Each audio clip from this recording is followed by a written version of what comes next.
ओम नमो भगवते वासुदेवाय।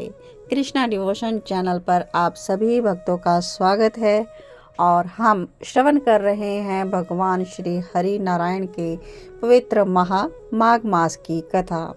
तो कथा हम प्रारंभ कर चुके हैं। प्लेलिस्ट में आपको सभी वीडियोस मिल जाएंगे। तो माघ महात्म्य की कथा को कंटिन्यू करते हुए आज हम दूसरा अध्याय लिसन करेंगे। अथ दूसरा अध्याय।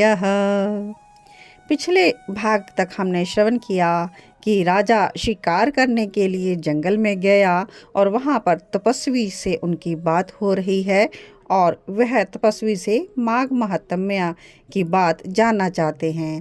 तो राजा के ऐसे वचन सुनकर तपस्वी उनको कहते हैं कि हे राजन, भगवान सूर्यदेव बहुत ही शीघ्र उदय होने वाले हैं, इसलिए यह हमारे लिए स्नान करने का, कथा करने का तो अभी समय नहीं है। आप स्नान करके अपने घर को जाइए और वहां पर अपने गुरु वशिष्ठ जी से इस महात्म्य कथा को श्रवण कीजिए। तब राजा दलीप अपने महल में वापस आ गए और अपने गुरु वशिष्ठ के पास जाकर उनके चरणों को छूकर प्रणाम किया और तपस्वी के बताए हुए प्रश्न को अति नम्रता पूर्वक पूछा कि हे गुरु जी, अपने आचार, दंड नीति, राज्य, धर्म, चारों वर्णों के चारों आश्रमों की क्रिया, दान, विधान, यज्ञ, यह सब तो बताया, लेकिन भगवान विष्णु की आराधना भी मुझे विस्तार पूर्वक मुझको बताएं।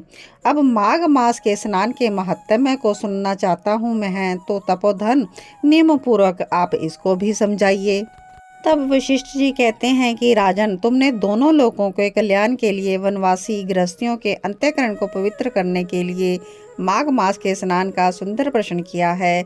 माघ मास में स्नान का फल गाय, भूमि, तिल, वस्त्र, सोना, अन्न, घोड़ा आदि दानों का और चंद्रायन, ब्रह्मकुर्च आदि व्रतों से भी अधिक फलदाता है। वैशाख तथा कार्तिक में जप, दान और तप बहुत फल देने वाला होता है, परंतु माघ मास में स्नान करने वाला मनुष्य राज्य और मुक्ति के मार्ग को जाने वाला हो जाता है। दिव्य दृष्टि वाले महात्माओं ने कहा है कि जो मनुष्य माघ मास में निष्काम भाव से भगवान के निमित्त स्नान करता है वह अनंत फल प्राप्त करता है। इससे शरीर की शुद्धि, प्रीति, ऐश्वर्य और चारों प्रकार के फलों की प्राप्ति हो जाती है। अदिति ने 12 वर्ष तक मकर संक्रांति में अन्न नहीं खाया और माघ स्नान किया। इससे उसके घर में तीनों लोगों को उज्जवल करने वाले 12 पुत्र उत्पन्न हुए। माघ मास में स्नान करने से रोहिणी, सुभगा और अरुंधति दानशीला हुई और इंद्राणी समान रूपवती होकर प्रसिद्ध हुई। जो भी माघ मास में स्नान करते हैं, देवताओं की सेवा में तत्पर रहते हैं, उनको सुंदर स्थान, हाथी, घोड़े सवारी और दान करने के लिए धन भी प्राप्त होता है और अतिथियों से उनका घर सदैव भरा रहता है और सदा ही वेदों की ध्वनि होती रहती है। वह मनुष्य धन्य है जो माघ मास में स्नान करते हैं, दान देते हैं, व्रत और नियमों का पालन करते हैं। अन्य पुण्यों के कम हो जाने पर मनुष्य स्वर्ग से वापस आ जाता है, परंतु जो मनुष्य माघ मास में स्नान करता है वह कभी वापस नहीं आने वाला। इससे बढ़कर और कोई जप, तप, नियम, दान पवित्र और पाप नाशक नहीं है। राजा ने कहा कि भृगु जी, एक बार मणि पर्वत पर विद्याधरों को जो उपदेश सुनाया था वही मुझको भी सुनाइए। तब ऋषि कहने लगे कि राजन, एक समय 12 वर्ष तक वर्षा ना होने के कारण बड़ा भारी अकाल पड़ा। प्रजा कम होने के कारण संसार में बड़ी हलचल मच गई और हिमालय तथा विंध्याचल के मध्य का प्रदेश निर्जन होने के कारण स्वाध्याय, जप, तप आदि सब कार्य वहां पर बंद हो गए। इससे सारा भूमंडल फल, मूल, अन्न और जलहीन से दुखी हो गया। तब विंध्याचल के नीचे बहती हुई रेवा नदी के सुंदर वृक्षों से भरे अपने आश्रम से निकलकर भृगु ऋषि अपने शिष्यों सहित हिमालय पर्वत पर चले गए।